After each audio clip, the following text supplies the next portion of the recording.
मैं आपको पूछने वाला था कि मुझे जब पता लगा कि आपके वालिद, आपके father national school of drama में कैंटीन चलाते थे या मेस चलाते थे, तो I was very surprise because I think मैंने ज्वाइन किया 75-78 से और वो 74 तक वहां पर थे जी। और आप ये सारे एक्टर्स को वहां मिलते रहते थे। एक्चुअली कुछ अजीब सा रीज़न है कि मैं एक्टर बन गया। मुझे लगता नहीं था मैं एक्टर बनूंगा या ऐसी कोई सोच नहीं थी, फैमिली में कोई नहीं था कि एक्टिंग करेंगे।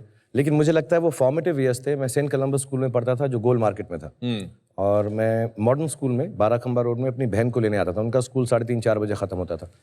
तो वो वक्फा जो था 1 बजे से 4 बजे मैं आके नेशनल स्कूल ऑफ ड्रामा में बैठता था। तो मैं एक्चुअली जिन जिन लोगों के साथ पला बड़ा हुआ हूँ वो इस देश के सबसे महान एक्टर्स में से हैं।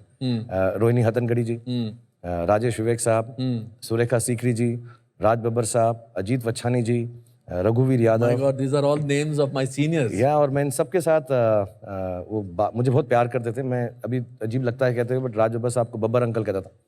तो उन सबके साथ मैं बड़ा हुआ। और अलकाजी साहब उस वक्त डायरेक्टर थे, हमारे गुरु जी। सूरज का 7वां घोड़ा, उनकी गोद में बैठ के मैं देखता था और वो मुझे बताते रहते थे कि तो आप एक्टर कैसे नहीं बनते? आप क्या बोलते हैं कि मैं इंजीनियर बनना चाहता था, मैं आर्मी में जाना चाहता था? लेकिन वही पुराना किला में जाके हम बैठ के देखते रहते थे। अलकाजी साहब साथ में बिठाते थे और कहते थे देखो, और उसमें अंडर स्टडीज होती थी। कभी अजीत वच्छानी साहब, कभी बब्बर साहब, डबल कास्टिंग होती थी। तो मुझे अभी भी याद है सारे डायलॉग्स। रजिया सुल्तान के एक सुल्ताना का एक डायलॉग था, ये दुरुस्त है कि मैं गुलाम हूँ मिट्टी सा सिया, जिसे कदमों के नीचे रौंद दिया गया हो, लेकिन हमें ये एक सा रुतबा देता है। खुदा की नज़र में हम एक हैं, खुदा हमें खून और रंग से नहीं अमल से परखता है। वाह।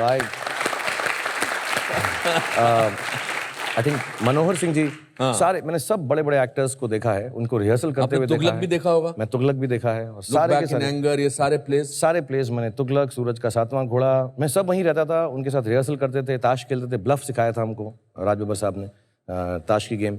सो मेरी जो अपब्रिंगिंग है, आई थिंक वहाँ कहीं ना कहीं मुझे ऐसा लगने लगा कि मैं भी कुछ एक्टिंग कर लूँगा। ऐसा दिल में तो नहीं आया था, लेकिन आई थिंक वो एटमॉस्फेयर इतना खूबसूरत था, मुझे बहुत अच्छा लगा। आपने क्यों एक जगह बोला है कि my father is the most successful failure? क्योंकि मेरे जो फादर थे बहुत ही विनम्र और बहुत ही intelligent, soft spoken gentleman with a great sense of humour.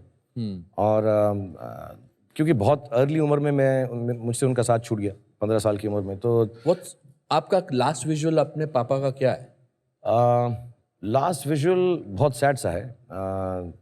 I remember उन्हें कैंसर था, तो वो ठीक हो गए ऐसा कहा गया। तो हम उन्हें घर पे लेकर आए, तो उन्होंने वनीला आइसक्रीम मांगी थी, and that was the first time he ate after 8 months of suffering from cancer, ये थ्रोट कैंसर। एंड तो वनीला आइसक्रीम खाई उन्होंने और हमें लगा कि अब तो ठीक हो गए, अब तो खाना पीने लग गए। And that was at about 11 or 12 in the night, and 4 o'clock in the morning. What date was this? This is on 18th October या 19th October, एंड देन 18 रात थी। और फिर उसके बाद I went to sleep and my mother, I think मुझे मालूम नहीं पड़ा, my mother woke me up and she said papa is in the hospital. वो वापस ले गए उनको, और जब तक हम पहुँचे 3-4 बज गए थे। एंड मेरा लास्ट विजुअल ये है, उनके पैर मैंने देखे और वो बहुत ठंडे थे जब मैंने उसे हाथ लगाया, and he had passed away. और that's the last visual. Then I didn't see his face, मैंने उनका चेहरा नहीं देखा क्योंकि मुझे बहुत दुख हुआ। और बट मेरी उनसे आखिरी मुलाकात यही है कि वनीला आइसक्रीम खा रहे थे, उसके बाद मैंने उनको नहीं देखा। Sorry to revive these memories, but just उसके कितने दिनों बाद आपके मम्मी का देहांत हुआ? He expired in 81, mother expired, उनका देहांत हुआ 1991 में, 10 साल बाद। तो हम लोग उनकी ही डेथ से जूझ रहे थे अभी, क्योंकि सडनली वो चले गए और हमारी बहन की जो थोड़ी तबीयत ख़राब हो गई, उनको सदमा पहुंचा, और अकेली औरत थी, तो फिर काम वाम पढ़ाना, और वो चाहती थी कि हम बहुत पढ़े लिखें। मेरे फादर भी ये चाहते थे, मदर भी। तो मुझे उनकी फौत के बाद मालूम पड़ा कि उन्होंने कितने लोगों से कर्जे लिए, कितनी मेहनत की, कि मैं और मेरी बहन जो है, मेरी बहन भी MA LB है, मैं खुद मास्टर्स हूँ, मैंने डिग्री नहीं ख़त्म की लेकिन मैस कम्युनिकेशन से। लेकिन उन्होंने कहा कि तुम पढ़ना ज़रूर। और मुझे अभी भी याद है, उस ज़माने में फ़ीस देने में तकलीफ़ होती थी, लेकिन वो बेचारी कहीं ना कहीं से जुगाड़ करके, मेहनत करके, आई थिंक वो काम करती रहीं। तो वो 4-5 साल तो उसी सदमे में निकल गए कि फादर की डेथ हो गई, और जब तक हम उससे बाहर निकलने वाले थे, हमारी जो माँ थी बिल्कुल हेल्दी थी, बट सडनली एक दिन रात को उनको ऐसा कुछ दर्द हुआ पैर में, और गए, उन्होंने कहा डायबिटीज़ है, और देखते देखते 1.5 महीने में उनकी भी डेथ हो गई। शाहरुख खान, आप पार्किंग लॉट में प्रे कर रहे थे और आप वापस नहीं जा रहे थे अपनी मम्मी को मिलने, क्योंकि आपको लगता था कि अगर मैं प्रे करता रहूंगा तो my mother will not pass away. या बत्रा हॉस्पिटल है दिल्ली में, हाँ, और उसके आईसीयू में थी। उस ज़माने में आईसीयू में अंदर नहीं जाने देते थे, अब तो सबको जाने देते हैं।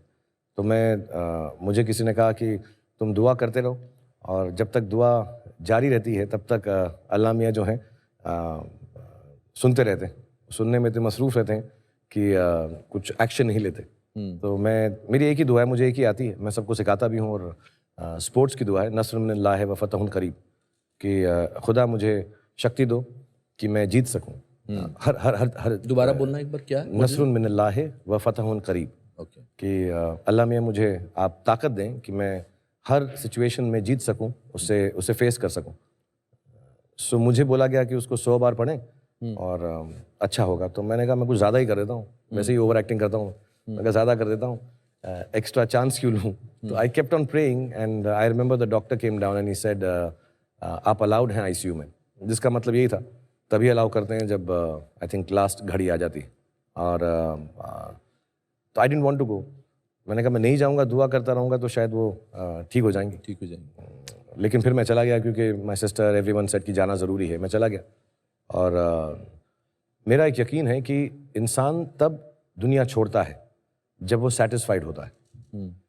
In the moment of accident, जो भी मौके से आदमी जाता है, क्योंकि अगर ऐसा ना हो तो माँ बाप अपने बच्चों को छोड़कर नहीं जाएंगे। क्योंकि मुझसे आज अगर कोई बोले कि अपने बच्चों को छोड़ के जाओ, तो मैं नहीं यार, ऐसा हो ही नहीं सकता।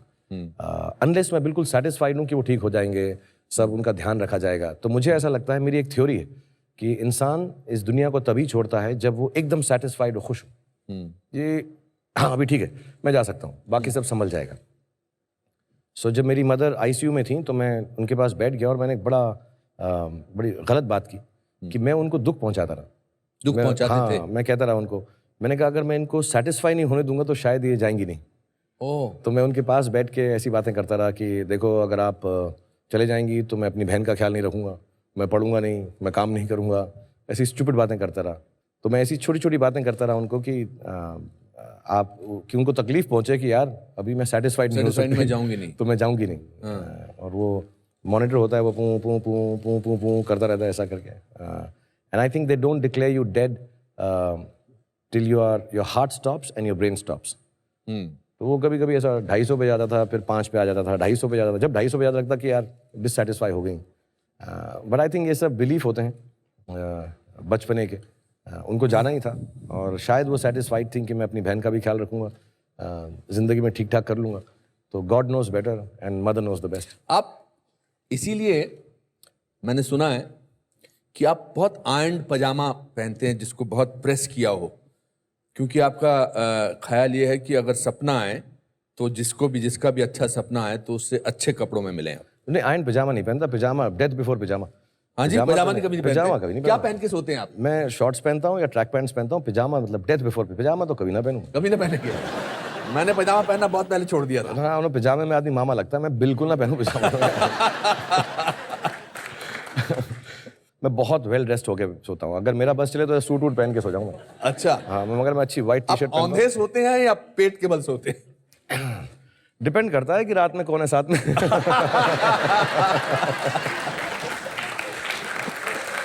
और जब तन्हा होते हैं तो कैसे सोते हैं? आई थिंक मेरे को कभी देखा नहीं अपने आप को सोते हुए, लेकिन मुझे ऐसा लगता है मैं उल्टा ही सोता हूँ। अच्छा। हाँ, उल्टा सोता हूँ मैं। शुरू सीधा होता हूँ। आमतौर पे कहा जाता है कि जो बादशाह होता है, जो राजा होता है, जो किंग होता है, वो सोते हुए बहुत अकेला महसूस करता है। Do you feel like that? हाँ, मतलब मुझको रात में अकेलापन महसूस होता है, क्योंकि मुझे एक तो नींद बहुत कम आती। मैं 3-4 घंटे सोता हूँ। इसलिए नींद कम आती है या इसीलिए देर से सोते हो? आई डोंट नो, इनमें से कोई चीज़ होगी। मतलब या तो मुझे क्योंकि अकेलापन है इसलिए नहीं सोता हूँ। तो मैं बच्चों को, बीवी के साथ सबसे बात करके, उनको भी मैंने लेट कर दिया है। लेकिन उसके बाद मैं एक चीटिंग करके उनके बाद भी जागता रहता हूँ। और या I feel alone at night. और मुझे ऐसा भी लगता है, ऐसा कुछ बिलीफ है मेरा कि जो क्रिएटिव लोग होते हैं वो रात को जागना उनका लाजमी है, क्योंकि रात के सन्नाटे में और जिस तरह का द क्वाइट होता है, आई थिंक कहीं ना कहीं पर कुछ ना कुछ दिमाग में चलता है, दिल में कुछ आता है। बट या मैं बहुत I feel alone at night, या I feel lonely at night. तो मैं कभी कभी अकेला बैठ के कुछ पढ़ लेता हूँ, लिख लेता हूँ, टीवी भी देख लेता हूँ कभी कभी अगर मिस हो गया हो। बट अदरवाइज या नाइट्स आर लोनली। या Nights are lonely. Which was the first actress you had crush on? किस पहली मोहतरमा को आपने पर्दे पर देखा और कहा था कि हाय ओ मेरी माँ, मतलब नॉट ओ मेरी माँ। अनुपम, आपका तो रोमांस भी इतना ओल्ड फैशन हो गया कि लड़की को देख के ओ मेरी माँ बोलो, क्या कर रहे हो यार। द फर्स्ट एक्ट्रेस पर्दे पे तो नहीं देखा मैंने, फिल्म में बहुत देर में देखना शुरू की थी क्योंकि तब अलाउड नहीं होता, टीवी पे देखते थे। हाँ जी जी। अपने साथ वाले अरोड़ा साहब के घर में टीवी होता था। हमारे यहाँ मल्होत्रा साहब होते हाँ दरी पे बैठ के टीवी देखते थे। संडे को जो पिक्चर आती थी, मुमताज जी। मुमताज, हाँ मतलब मेरी ऑल टाइम फेवरेट है मुमताज जी, मुझे बहुत खूबसूरत लगती हैं।